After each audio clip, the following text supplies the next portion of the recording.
GS paper 4 कि इसकी strategy क्या रहती है, इसको प्रिपेयर करने के लिए क्या आपकी स्ट्रेटजी रहनी चाहिए, क्या आपको करना चाहिए। बेसिकली मैं बेसिक पॉइंट्स आपको कुछ बताने जा रही हूँ।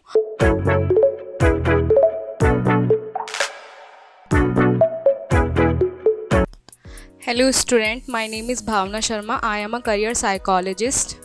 Today we discuss about the GS paper 4 कि इसकी स्ट्रेटजी क्या रहती है, इसको प्रिपेयर करने के लिए क्या आपकी स्ट्रेटजी रहनी चाहिए, क्या आपको करना चाहिए। बेसिकली मैं बेसिक पॉइंट्स आपको कुछ बताने जा रही हूँ। सो इसके बारे में थोड़ा सा डिस्कस कर लेते हैं, ठीक है। फर्स्ट जो आपका रहेगा, अंडरस्टैंड द सिलेबस।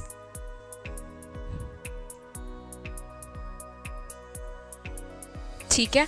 सो इसमें सबसे पहले आपको सिलेबस के बारे में देखना होगा कि क्या इसका सिलेबस रहता है, क्या इसका तरीका होता है, क्योंकि जब तक आपको सिलेबस पता नहीं होगा सो आप कुछ भी कवर नहीं कर पाएंगे। सबसे फर्स्ट ऑफ ऑल आपको एक सिलेबस निकालना होगा इसका फॉर पेपर 4, जिसमें आपका इथिक्स, इंटीग्रिटी एंड एप्टीट्यूड के बारे में आपको बताया गया है, ठीक है। उसके बारे में आपको पढ़ना है, ठीक है। सबसे पहले आपको सिलेबस निकालना है, देन सिलेबस के बारे में पूरा पढ़ना है कि कैसे क्या क्या टॉपिक, कितने कितने टॉपिक आपके आते हैं, कितना आपको तैयार करके लेके चलना है, कौन सा टॉपिक आपको पहले करना है, कौन सा बाद में कवर करना है। सो सिलेबस से आपको बहुत ज़्यादा आइडिया लग जाता है।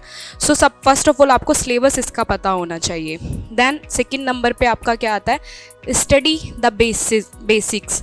मतलब सबसे पहले आपको एथिक्स, इंटीग्रिटी और एप्टीट्यूड के बेसिक्स के बारे में पढ़ना है। उसके फंडामेंटल कॉन्सेप्ट्स क्या है, थ्योरी क्या है, प्रिंसिपल क्या है। फर्स्ट ऑफ ऑल आपका बेसिक बिल्कुल क्लियर होना चाहिए अबाउट दिस, ठीक है। क्योंकि जब तक आप बेसिक क्लियर नहीं करेंगे तब तक आप एडवांस तक नहीं पहुंच पाएंगे।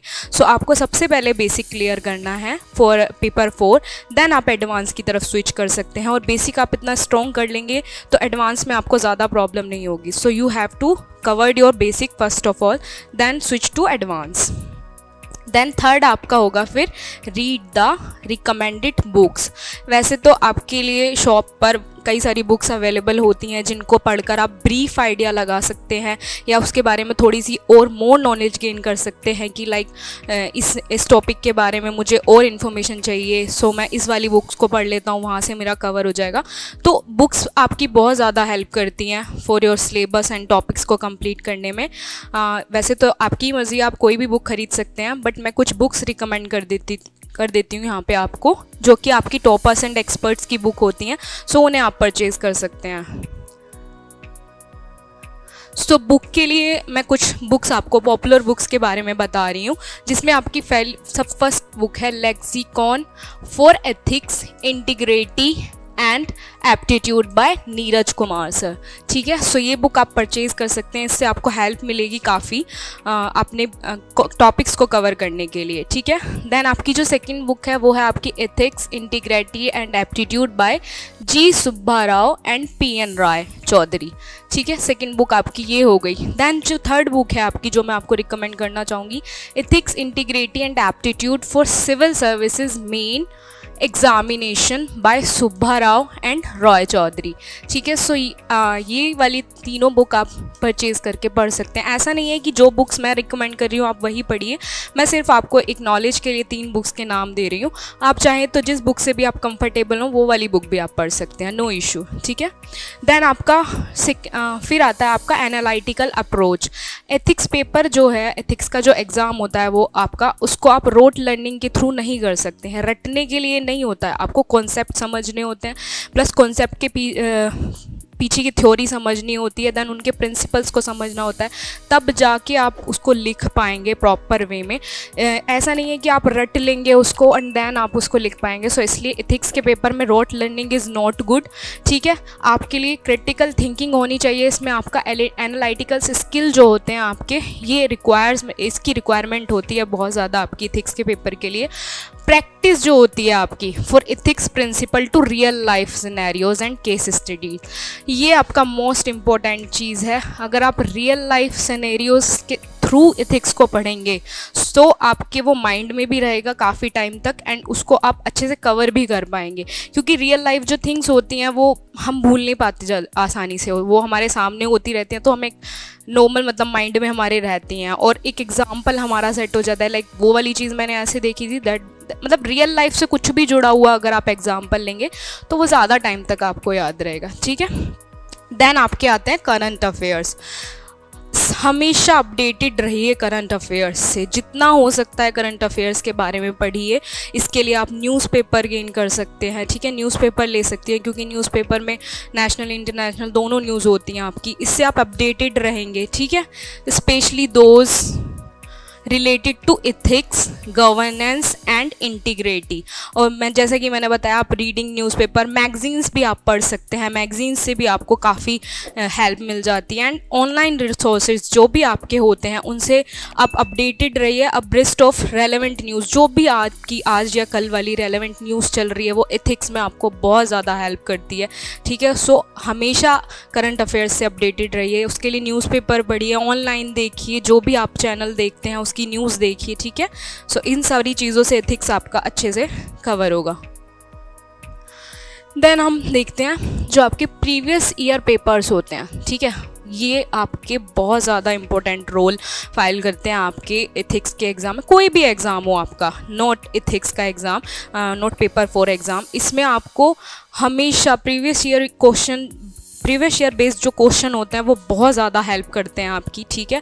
सो आपको previous year based question paper 2 understand करने देते हैं, मतलब एग्ज़ाम पैटर्न आपको पता चलता है, द टाइप ऑफ क्वेश्चन के बारे में पता चलता है, एग्ज़ाम पैटर्न पता चलता है, बेसिकली क्या क्वेश्चन वो पूछना चाह रहे हैं इसके बारे में आपको पता चलता है। सो बहुत ज़्यादा हेल्प मिलती है प्रीवियस ईयर एग्ज़ाम से आपको, पेपर्स से। It will also help you gauge your preparation level. इससे आपको एक ब्रीफ आइडिया लग जाता है जब भी कोई आप प्रीवियस ईयर क्वेश्चन सोल्व करेंगे। सो उससे आपको अपनी परफॉर्मेंस के बारे में, कि मैं कितना इसको कर पा रहा हूँ, कितना पढ़ पा रहा हूँ, सारी चीज़ों के बारे में आपको नॉलेज हो जाती है, ठीक है। सो इससे आपको बेसिक आइडिया लग जाता है कि मुझे यहाँ से स्टार्ट करना है, इतना लेके चलना है, इस टॉपिक को इतना टाइम देना है, ये मेरा वीक पोर्शन है। सो ये सारी चीज़ें आपकी कवर हो जाती हैं। कोशिश कीजिए कि प्रीवियस ईयर क्वेश्चन पहले आप लगा लें, ठीक है। देन आता है फिर आपका मॉक टेस्ट।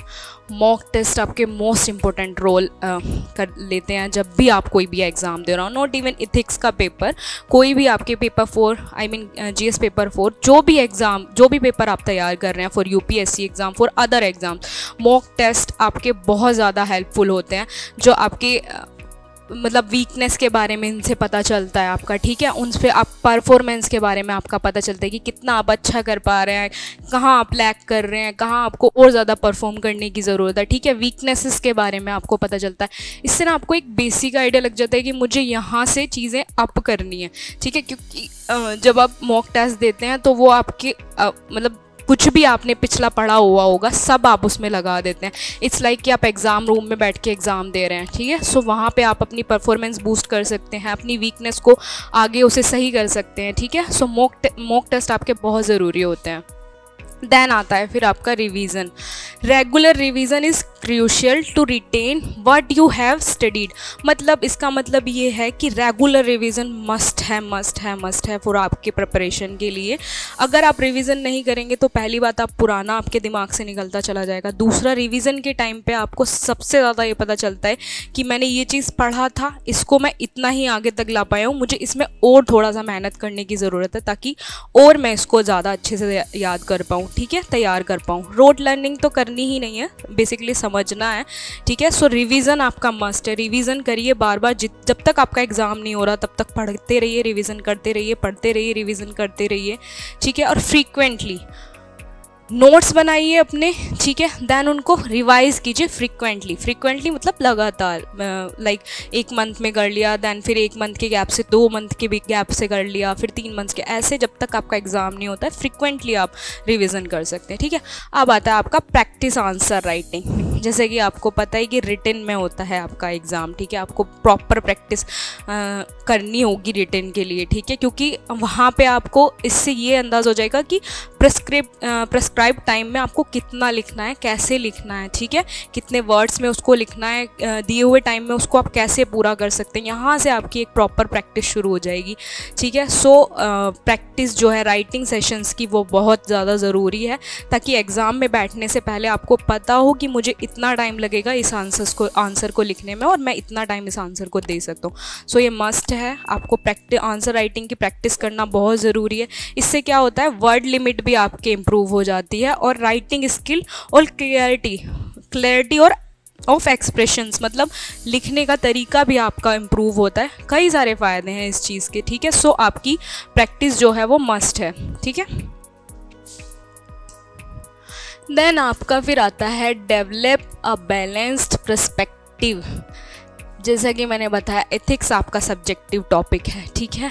इसमें आपके बहुत सारे व्यू पॉइंट्स हो सकते हैं। सो उन व्यू पॉइंट्स को आप अपने माइंड में रखिए, ठीक है, देखिए, इसके बारे में जानिए, ठीक है। एथिकल इश्यूज़ के बारे में उन पे अपना मतलब व्यू पॉइंट्स दीजिए, डेवलप करिए एक balance perspective by considering different argue and opinion. मतलब आपका खुद का ओपिनियन होना चाहिए हर एक टॉपिक पे कि ये टॉपिक इस बारे में है, सो मैं अपने दिमाग से उसको कैसे सोच सकता हूँ, ठीक है। वहाँ भी आपकी ये बहुत हेल्प करता है। सो ये डेवलप अ बैलेंस पर्सपेक्टिव बहुत बैलेंस्ड होना चाहिए आपका, ठीक है। देन सीक गाइडेंस, ठीक है। अगर पॉसिबल हो पाए आपके लिए तो आप कोई कोचिंग ज्वाइन कर लीजिए, ठीक है। इसके अलावा कोई आपका मेंटोर है, कोई आपके टीचर हैं, या कोई घर में कोई बड़े हैं जो तैयारी कर रहे हैं, सो उनसे आप गाइडेंस लीजिए कि मुझे इस वाले पेपर को किस तरीके से मुझे तैयार करना चाहिए, क्या इसमें मेरे को पहले कवर करना है, क्या बाद में। तो आप गाइडेंस ले सकते हैं किसी से भी, ये आपकी बहुत ज़्यादा हेल्प करेगा इस पेपर को कवर करने में, ठीक है। टीचर्स हों, आपके मेंटोर्स हों, सीनियर्स हों जो क्लियर कर चुके हैं या अपीयर्ड भी हैं, मतलब दे भी रहे हैं, उनसे भी आप गाइडेंस ले सकते हैं, ठीक है। नॉट ओनली जो क्लियर कर चुके हैं। Last thing but most important, ठीक है, आपको मोटिवेटेड रहना होगा जब भी आप यूपीएससी की प्रिपरेशन कर रहे हैं, क्योंकि ये एक लॉन्ग एंड डिमांडिंग आपका एग्ज़ाम प्रोसेस होता है।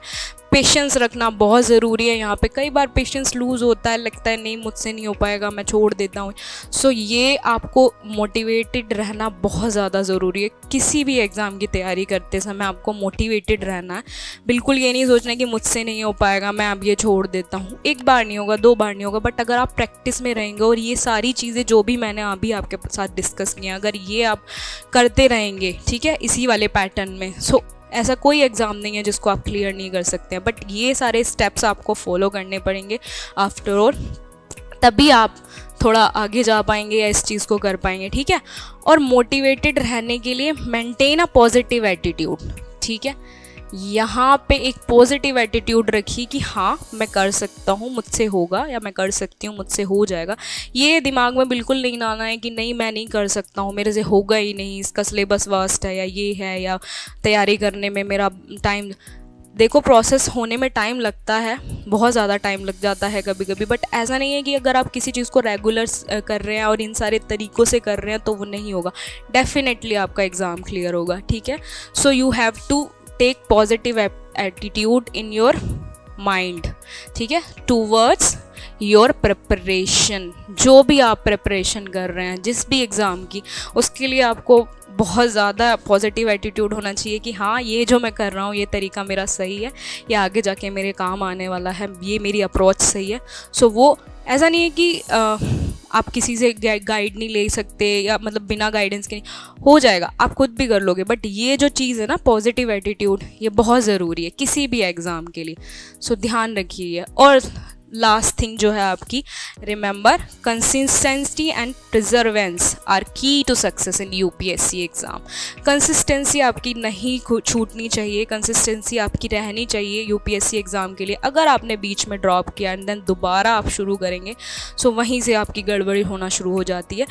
ऐसा कभी होता है कभी कभी कि मन नहीं करता पढ़ने का, लाइक अब मैं छोड़ देता हूँ या थोड़ा ब्रेक ले लेता हूँ। उस ब्रेक में कोशिश कीजिए कि ज़्यादा ना पढ़ें आप, जैसा प्रॉपर टाइम दे रहे थे पिछले टाइम में, थोड़ा थोड़ा पढ़ लें, ठीक है। सो उससे कंसिस्टेंसी आपकी बनी रहेगी और ये भी प्रिजर्वेंस भी आपका बना रहेगा। सो ट्राई कीजिए कि आप थोड़ा सा ये वाली जो मैंने आपको थोड़ी वाली चीज़ें बताई हैं इनको आप अपने पैटर्न में लाएं, फिर देखिए आपकी एथिक्स की तैयारी कैसे होती है पेपर 4 की। ठीक है, and good luck with your preparation. Thank you so much students.